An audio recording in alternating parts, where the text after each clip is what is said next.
Good evening. Today we should be dealing with the topic premature ventricular complexes, innocent bystander or Mr. Sinister. So this is a topic I've selected because it's a frequently occurring clinical problem. In most majority of patients, the presence of a premature ventricular complex actually means nothing. It's usually a benign and it's mainly asymptomatic. But in certain situations, however, it can be potentially lethal or can cause significant discomfort to the patients and even can result in sudden cardiac death. So, regarding the nomenclature, it can be described as a PVC, which is a premature ventricular complex, a VPC, which is a ventricular premature complex, VES, that is a ventricular extrasystole, or VPD, which is a ventricular premature depolarization. So, the most commonly used nomenclature is either a PVC or a VPC, and we should be mainly using both of these. However, the remaining two are also frequently used in parlance. So it's a common clinical problem. The presence of PVCs in the general population is as high as 80% and increases with age. So as people are doing more and more halters, you find more and more VPCs cropping up. And it can be associated with underlying cardiac or non-cardiac diseases. The first thing you need to know is that a vast majority of PVCs are usually asymptomatic, and even if they are symptomatic, they are usually associated with a very good prognosis, and in majority of the cases, we do not treat. However, there are selected situations where a VPC can be a marker of underlying cardiac disease and can also cause sudden cardiac death. So we should be dealing with that. So what is the criteria for VPC? So this is a very frequently referred problem to a cardiologist. When you see a VPC, it looks like as if it's a markedly abnormal complex which is seen out of the blue. So people are often frightened by this and refer these patients to for a cardiac evaluation. So what is the criteria for a PVC? So one, a PVC is not preceded by a P wave. So you can see a white slurred complex is not preceded by a P wave. They are wide, measuring more than 0.212 seconds because they originate below the ventricle. So it's a and below the bifurcation of the bundle of His. So you have it's of an infrahisian origin, and the ST and T wave changes are in the opposite direction of the QRS complex. So you see a positive QRS complex with a negative T wave. The most important part is there should be no P wave, and it should be a white complex, and it should be an opposite sided T inversion. The first thing you should look is there a P wave preceding the PVC or not? Because often you can have a premature atrial complex which may be aberrantly conducted. So this is your typical PVC, which no preceding P wave, while this is a another P. This is actually a PAC, but you can see a P wave, and then this P wave is aberrantly conducted with a right bundle branch morphology. So this is very important. Whenever you think of a PVC, always look at the preceding um, preceding the segment to see whether there's a P wave or not, so that you can distinguish between a PAC with aberrant conduction or is it purely a PVC. So premature atrial complexes, which are very common, originate above the level in the atria, while PVCs generally occur below the level of the bundle of His. So this is the bundle of His, so it occurs below the level of the bundle of His. Usually, if you have a PVC here, it causes ventricular contraction. Sometimes what happens is it can travel up the conducting system and then come down after resetting the sinus node. That has also been described. So some terms you need to know. It's a fully compensatory pause. So VPCs are associated with a pause which is usually fully compensatory, and this is the one distinguishing feature between a PAC. The PVC does not involve the sinus node, and thus the regularity of the sinus impulse is not interrupted. So since it does not involve the sinus node, there is no resetting of the sinus node, and hence the regularity of the sinus impulse is not interrupted. So if you can see, you take a complex on either side of the PVC and measure the distance. And similarly, you take another three complexes where there is no PVCs and measure the distance between them. They both will be the same, indicating that the regularity of the sinus impulse is not interrupted. So distance between A and D is going to be the same. Then a far rarer phenomenon, less than fully compensatory pause, in which there is retrograde conduction. It conducts across, up the conducting system and resets the sinus node. So this is again the same distance A and B, where B is much bigger, is much longer than A because of the resetting of the sinus node taking place. Then you have the interpolated PVC, where a PVC comes but does not affect any in the general rhythm. For example, the distance between A and B is the same. You just have a PVC in between. This is called the an interpolated PVC. So a more physiologically important thing is called the coupling interval. The coupling interval is the distance between the PVC and the preceding QRS complex. So, and if you have in a given person, if you the coupling interval is usually constant.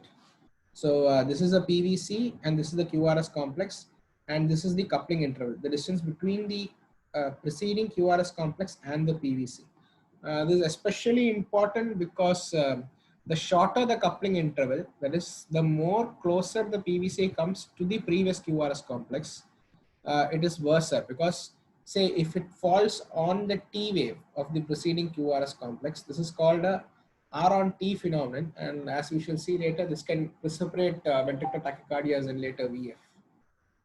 So this is what we call as a this is what we call a late coupled PVC, because this PVC has occurred after the P wave has been inscribed.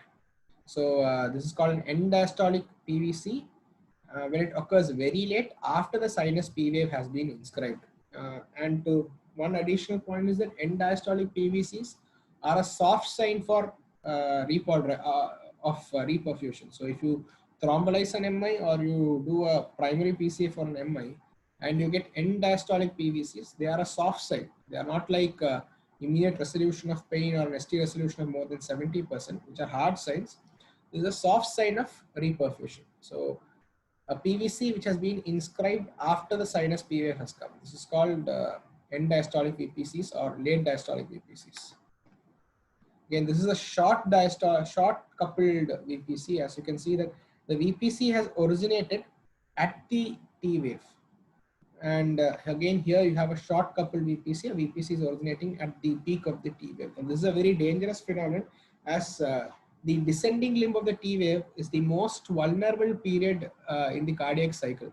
This is a period where if you give any impulse, be it an electrical impulse or a mechanical impulse like trauma to the chest at this time, which can result in so-called commotio cordis, insult at this period, that is the descending limb of the T wave, can precipitate a sudden run of VT and which can degenerate into a VF. So this is a very important thing to keep in mind. So as the coupling interval keeps on decreasing and the PVCs fall on the T wave, you can have a risk of sudden death. So this is called the R on T phenomenon. This descending limb of the T wave, this is the most vulnerable period. Again, as you can see, is you have a PVC, you have a sinus beat followed by a PVC, again a sinus beat followed by a PVC. This is called as ventricular bigamy. And you can see that the PVC takes off from the T wave. So this is a very bad thing, and this can result in a run of VT and VF, the so-called R on T phenomenon, causing a run of VT and VF, and which can cause sudden cardiac death. Again, this is a this what you can see is here is you can have you have sinus beat, sinus beat, sinus beat, and sinus beat. And what happens here is, let's look at AVF. You can see that the baseline QT interval is prolonged, right? And you have a PVC which is falling on the T wave, which results in a run of ventricular polymorphic VT. Okay, so this is called as TOSAD. So what you have is you have an underlying prolonged QT interval with an R on T phenomenon which stimulates a run of polymorphic ventricular tachycardia. Right? This is called TOSAD points. So again, another example where you can see this here, the P wave QT is relatively normal. Again, you have an R on T phenomenon which is stimulating a run of polymorphic VT. So again, PVCs can be classified into unifocal or multifocal. If they originate from a single location in the ventricle, they are called unifocal. They're uniform and have an identical configuration. Most of the PVCs are unifocal, and unifocal PVCs are usually associated with structurally normal heart. Multifocal VPCs are VPCs that originate from two or more locations in the ventricle. These VPCs have different configurations. And multifocal VPCs may be an indicator for underlying structural heart disease. So when you compare unifocal to multifocal VPCs, multifocal are far more dangerous, and they are also more difficult to treat. So this is just to show what is unifocal. This is a unifocal VPC. You have two VPCs of identical morphologies, and this is a multifocal VPC. You have VPC of one morphology here. You have VPC of another morphology here. You have VPC of another morphology here. So you have three different morphologies of VPCs, indicating three different focuses on the ventricle. So this is to show unifocal as well as multifocal VPCs. So what about rhythm? PVCs in bigeminy. So if you have bigeminy is basically a sinus beat followed by a VPC. So if every other complex is a PVC, in this case you'll have one rhythm, one beat will be sinus beat followed by VPC, again sinus beat followed by VPC. PVCs in trigeminy, every third complex is a VPC, or you have two consecutive VPCs and a normal sinus beat. So you have a normal beat, and PVC. This is also trigeminy, or you have two PVCs followed by a sinus beat. This is also trigeminy. Quadrigeminy is if every fourth beat is a PVC. Pad PVCs are you have two consecutive PVCs. That's called a pad. It's called pad VPCs or couplets. Similarly, you have triplets where you have three consecutive VPCs. So this is an example of bigeminy: sinus beat, VPC, sinus beat, VPC, sinus beat, VPC. This is an example of a trigeminy where you have sinus beat, VPC, sinus beat, and VPC. This is also a trigeminy where you have two VPCs followed by sinus beat, and this sequence keeps on repeating. This is an example of quadrigeminy where you have three sinus beats followed by VPC, and this sequence keeps on repeating. Again, these are more dangerous VPCs. So you have bigeminy, trigeminy, quadrigeminy, couplets, triplets. These are more dangerous VPCs than your regular where you have an occasional VPC. So what is ventricular tachycardia? If you have three or more VPCs which occur at a rate of more than 100 per minute, this is called VT. So three or more VPCs occurring at a rate of more than 100 beats per minute. If it is less than 40, it is called as a ventricular rhythm. If it is between say 50 to 110, or some books say between 50 to 120, it's called an accelerated idioventricular rhythm. So basically the rate. And non-sustained VT is if the tachycardia terminates spontaneously within 30 seconds. So you have you have more than three ventricular complexes occurring at a rate of 100 beats per minute, and this terminates within 30 seconds. Is called a non-sustained VT. While a sustained VT is if this lasts for more than 30 seconds or is associated with hemodynamic compromise, even if the duration is less than 30 seconds. So the tachycardia lasts for more than 30 seconds or is associated with hemodynamic compromise. So this is a run of VT here. So monomorphic VT is said to be monomorphic if the ventricular complexes have a single or uniform configuration, as you saw previously. Polymorphic VT is if the QRS complexes are multiform or have different configurations. This is a polymorphic VT. If the polymorphic VT is due to an underlying long QT, then this is called TOSAD, TOSAD depointers. So a regular polymorphic VT is associated with a normal QRS normal QT interval, while a polymorphic VT is associated with the underlying long QT interval. This is an example of polymorphic VT where you can see each individual complex is different from the previous one. And this is again an example of a polymorphic VT induced by a R on T phenomenon, short coupled PVC, again which initiates a run of polymorphic VT. This is again as previously shown, this is you have a long QT, underlying long QT, R on T, and followed by a run of polymorphic VT. So anatomy and physiology of where can a PVC originate? A PVC can originate anywhere below the level of the bundle of His. It can originate from the right bundle, left bundle, can originate from the ventricle, can also originate from the Purkinje fibers. And if you trace it, it can also originate from the left ventricular or right ventricular outflow tracts, and sometimes even from the aorta or pulmonary artery. So basically anywhere below the level of the bundle of His. So what are the commonly associated clinical scenarios with PVC? There are 5 clinical scenarios which you need to know. One is you can have an asymptomatic PVC, by far the majority of people. 2 is you can have a symptomatic PVC. 3 is you can have a PVC and cardiomyopathy. There is a PVC resulting in a cardiomyopathy. Or you can have a cardiomyopathy and PVC. That is, the patient has an underlying structural heart disease that manifests as a PVC. Or a very rare situation, a PVC induced ventricular fibrillation, associated with sudden cardiac death. So 5 scenarios: asymptomatic, symptomatic, PVC and cardiomyopathy, cardiomyopathy and PVC. and PVC-induced ventricular fibrillation or sudden cardiac death. So asymptomatic PVC, by far the most common. It's usually a benign entity and it's mostly an outflow VPC. It's originating from the right ventricular or left ventricular outflow tract. Thing you need to know is you look for any structural or electrical heart disease. You can do an ECG, echo, or even a Holter to quantify the burden of VPCs. So if the echo is normal and there is no electrical heart diseases, by electrical heart diseases I mean there's no long QT, short QT, Brugada, CPVTs, all those channelopathies. That is basically a normal heart, then it's associated with an excellent prognosis. All you need to do is you need to do an yearly cardiac evaluation by means of an echo just to see the and monitor the ventricular function. So asymptomatic PVCs basically, if it's associated with a structurally and electrically normal heart, don't do anything. Just do a yearly cardiac echo just to see for ventricular function. So symptomatic VPCs. The first thing you need to know is VPC can present with any cardiac symptom. And two is there is no relation to the load of VPC and symptoms. A person may have say 500 VPCs per day and can have extensive symptoms, while another person may have 30,000 VPCs per day and can have absolutely no symptoms. So there is no relation to the load of VPC and the symptoms. So what are the symptoms? They are palpitation, dizziness, fatigue, dyspnea, and syncope. Basically all your cardiac symptoms. So this is a very important slide for you to understand the symptoms of VPC.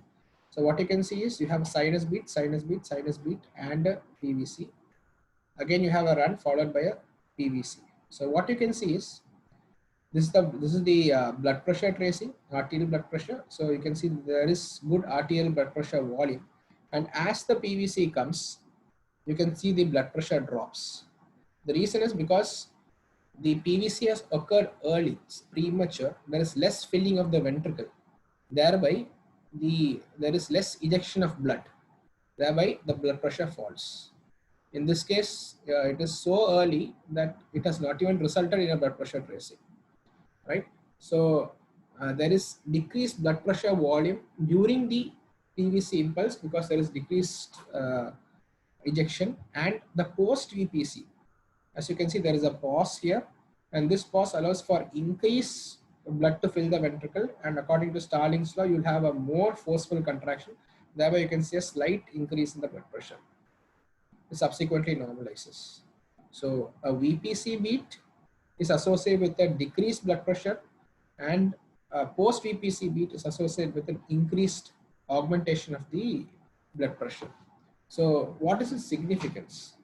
So if you can do an intracardiac echo or even a routine echo during the time of the VPC, you will see the aortic valve hardly opens during this complex. So this is a very important point to know. The aortic valve hardly opens during the PVC. So I'll give you some time to just see this very important slide. So this is a sinus beat followed by a VPC, sinus beat followed by a VPC. Now this VPC beat might be sensed by the patient as an extra beat. This is called, and this might be reported as palpitation. Or sometimes they may report the missed beat. They may say as I am missing certain beats. This is due to the pause. So the patient can sense the extra beat or can sometimes even sense the skipped beat. Now, palpitation can also be due to the blood pressure augmentation in the post VPC beat. So there are two or three causes of palpitation in this patient. Now, when you see this slide, you can see that the heart rate is 60. Now, this is the pulse rate. This is not an arterial blood pressure. This is the pulse rate, what you palpate. So if you see the heart rate on the ECG monitor will show 60, but if you palpate the pulse, it will show 30. Again, this is because the PVC's contraction is hardly transmitted to the periphery. So if you just palpate the pulse and you see the heart rate is 30, you might feel that you need a pacemaker. Actually, the person does not need a pacemaker. He actually just needs evaluation for the PVC. So now I introduce a term called concealed mechanical bradycardia. So this is, although the heart rate is 60, the pulse rate is only 30. So this is because each PVC does not generate enough blood to be sensed in the periphery. And this is an example of a type of electromechanical dissociation. That is, the ECG might show a heart rate of 60, while the palpation may show a heart rate of only 30. So two terms, concealed mechanical bradycardia or electromechanical dissociation, which occurs during the presence of a PVC. But in spite of this, we classify PVC-induced cardiomyopathy as a tachycardiomyopathy. This is actually a misnomer because in PVC, as you can see, effectively it is bradycardia, although the heart rate may be normal on the monitor. But in spite of this is classified as a tachycardiomyopathy. Tachycardiomyopathies are generally when you have atrial fibrillation with a fast ventricular rate or PJRT, junctional tachycardias with a fast ventricular rate. Over a long period of time, the ventricle dilates and the ejection fraction drops and the patient becomes symptomatic. The morphological status is similarly essentially the same. The PVCs can induce a larger ventricle and a decrease in force of contraction, but again, it's usually relate more. It's usually, if you look at the PVCs, more related to bradycardia rather than tachycardia. Now, how can the patient present with syncope and giddiness? Let's say there's a dilated cardiomyopathy patient. He is on optimal medical management, like he's on beta blockers, he is on ACE inhibitors, and he is on diuretics. What you can see is some sinus beats followed by a run of, say, ventricular tachycardia. I think mostly it will be non-sustained. You can see here multiple morphologies of ventricular tachycardia. What happens? The BP is initially around 90-60, around 90-60. When the first PVC comes, the blood pressure drops. The next PVC comes, again the ventricle is not filling completely, the blood pressure keeps on dropping.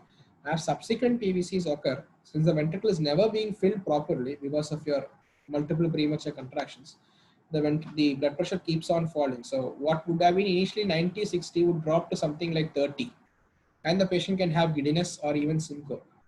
So, and especially this is augmented in the DCM patient because he's already on ACE inhibitors and on diuretics, which are known to cause postural hypotension.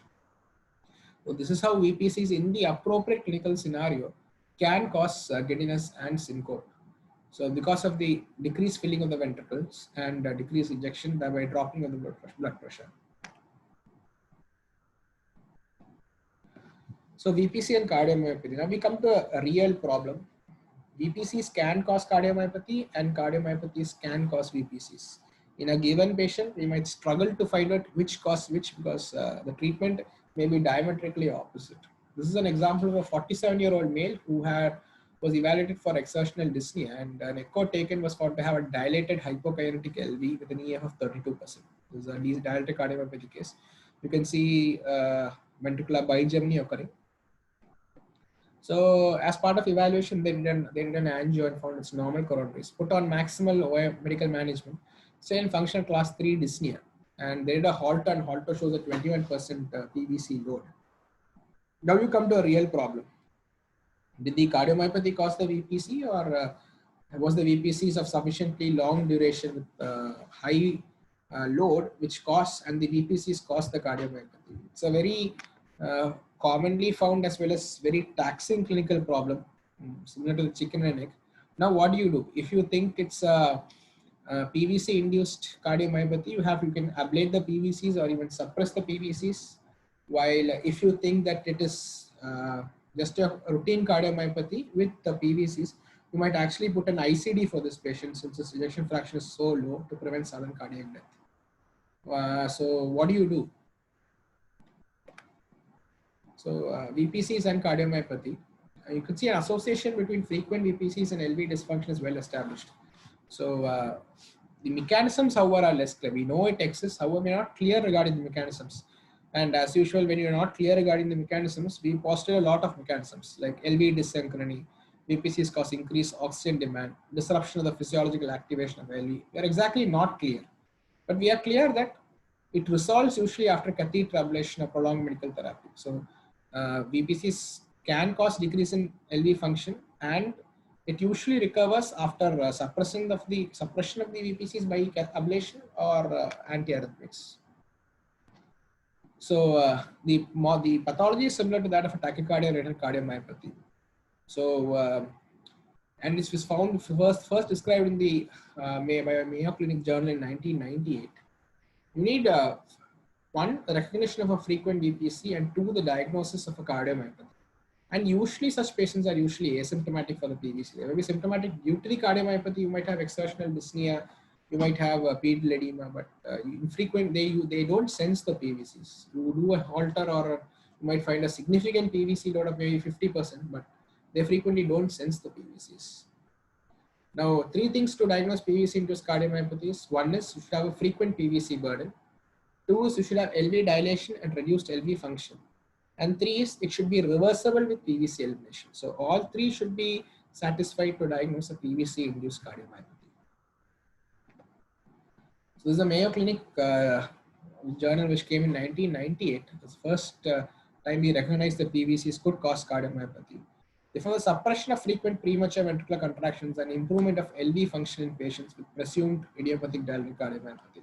So again, this was first reported in the EP lab, where they found that if you were able to suppress the PVCs, they found that they could reverse cardiomyopathies. So how much PVC should be there to cause a cardiomyopathy? We are very clear. We know that there should be an increased number of PVCs results in cardiomyopathy. So what is the threshold? Most studies show a threshold around 20%. So this came in JACC in 2005. After around 20% per day, they found that there was a higher chance for cardiomyopathy. The number on 20% in this study. You have another study which came in the Heart Journal 2010, which put the number around 24%. However, this is variable because you can have PVC burden of say 40% per day and the patient may never develop a cardiomyopathy, or you can have as low as 10% and developing cardiomyopathy. So although we have a cutoff number of say around 20 to 25%, know that as low as 10%, 10 to 15% can create a cardiomyopathy, while even a burden of as much as 50% may not result in a cardiomyopathy. So PVC-induced cardiomyopathy has been reported once PVC burden is more than 10 to 15%. Most cases are usually around 20 to 25%. If you want absolute numbers, usually around more than 20,000 to 30,000 PVCs per day. However, if the PVC burden is less than 10%, we have to find another cause for the cardiomyopathy. And VPCs of multiple morphologies are far more dangerous than monomorphic VPCs and are indicative of an underlying structural heart disease. So if you can see VPCs of different morphologies occurring in a run of ventricular tachycardia. Multifocal VPCs are a different animal. So we can have unifocal VPCs of say 20,000, which will be less significant than a multifocal VPC of burden of around 5,000. So multifocal VPCs, keep in mind, are a different beast altogether and are far more dangerous. And also, since they are multifocal, they are less amenable towards catheter ablation.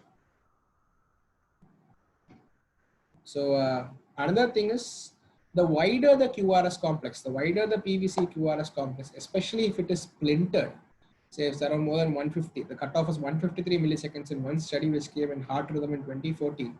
They found that the wider the QRS complex, let's say it's more than 150, and especially if it is splintered, would result in more likelihood of cardiomyopathy. This is because of splintering, and the wider QRS complex are markers of fibrosis and indicate a sicker ventricle. So splintered and wider QRS complex indicating fibrosis and sicker ventricles are more likely to progress towards cardiomyopathies. So here you can see a QRS of less than 150 milliseconds, but no cardiomyopathy, and a QRS of 176 milliseconds, and which can result in cardiomyopathies. So what are the markers for reversibility? So severity of the LV dysfunction. So if you have an LV if you have an EF of 10%, it is far more likely that it will improve to say 50% than say 45% increasing to 50%. So the more severe the LV dysfunction, the greater the benefit of therapy. Absence of LV cardiomyopathy. Say you have a PVC-induced cardiomyopathy where one person has a large ventricle with good EF, and the other person has a large ventricle with decreased ejection fraction. The preserved ejection fraction group is likely to do better. Again, unifocal PVCs are far better because they are much more amenable to therapy and are usually associated with normal structural heart. Again, acute ablation outcomes. So you ablate the VPC and you find that the VPCs have been tremendously suppressed. So that was indicative of a good outcome.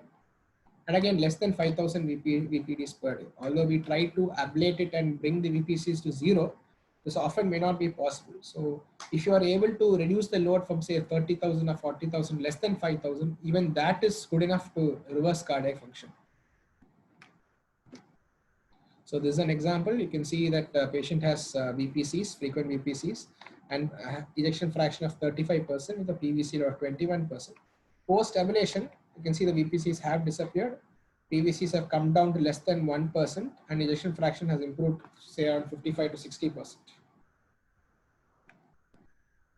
So pre-existing cardiomyopathy and PVCs, this essentially has two implications. One is a cardiomyopathy can result in a PVC which can worsen EF. So you can have a cardiomyopathy with an ejection fraction of 40%.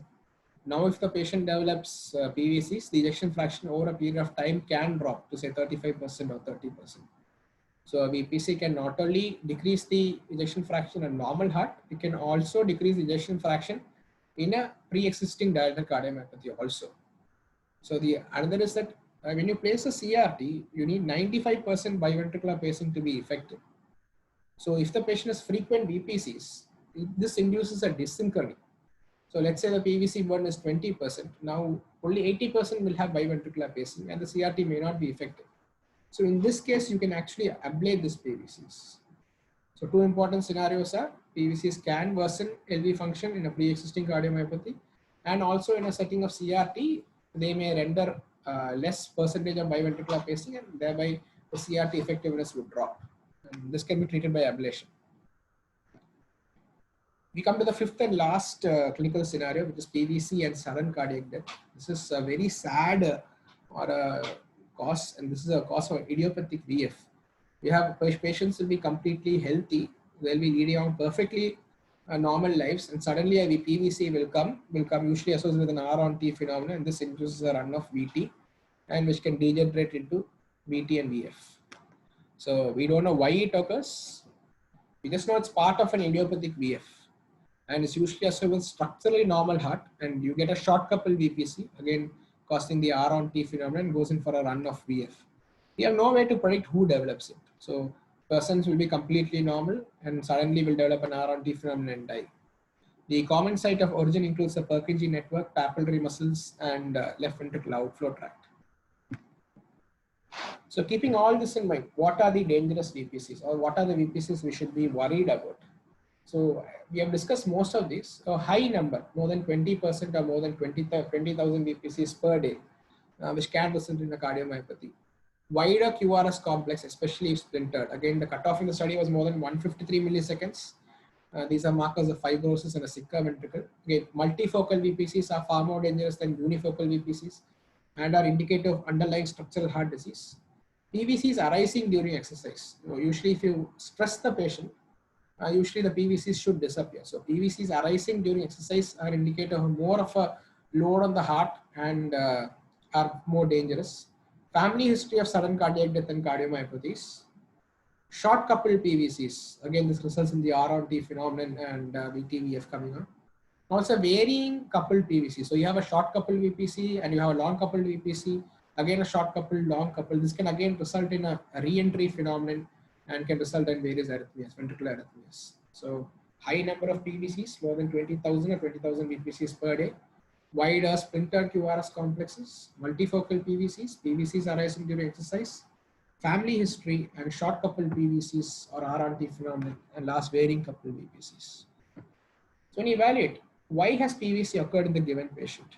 Can be due to CAD or heart failure, can be due to sepsis, electrolyte imbalances like hypercalcemia, hypokalemia, hypomagnesemia, can be due to thyroid disorders, hypoxia, anxiety, various drugs. So once you look for all these things, once you rule out, you think for primary VPC, and if it's a primary VPC, you can chase that VPC. So we know certain things. VPC in the setting of post-MI. VPC this is the article which came in NEJM in 1977, which found that VPC significantly increased mortality in MI. They found that complex VPCs, that is R on T or multiform VPCs or bigeminal VPCs, increase the risk of sudden cardiac death 3 times. And if it was not a complex VPC or a routine VPC, it doubled the risk of cardiac death.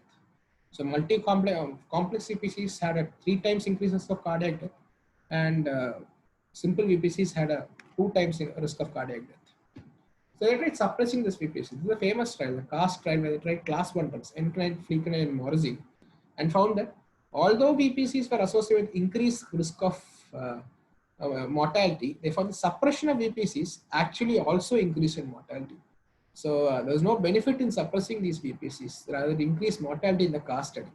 This was class 1 drugs, encrine, flecainide, and morazine, as shown. There's a significant increase in mortality when compared to the placebo. Then they thought, okay, this might be a property which is unique to these drugs, so let's try another drug. This is the CAMIA trial with amiodarone. They showed in a similar group of patients, they showed there was, although amiodarone significantly suppressed the VPCs, they found there was no significant difference between arrhythmic and all-cause deaths. There was no mortality benefit while giving amiodarone.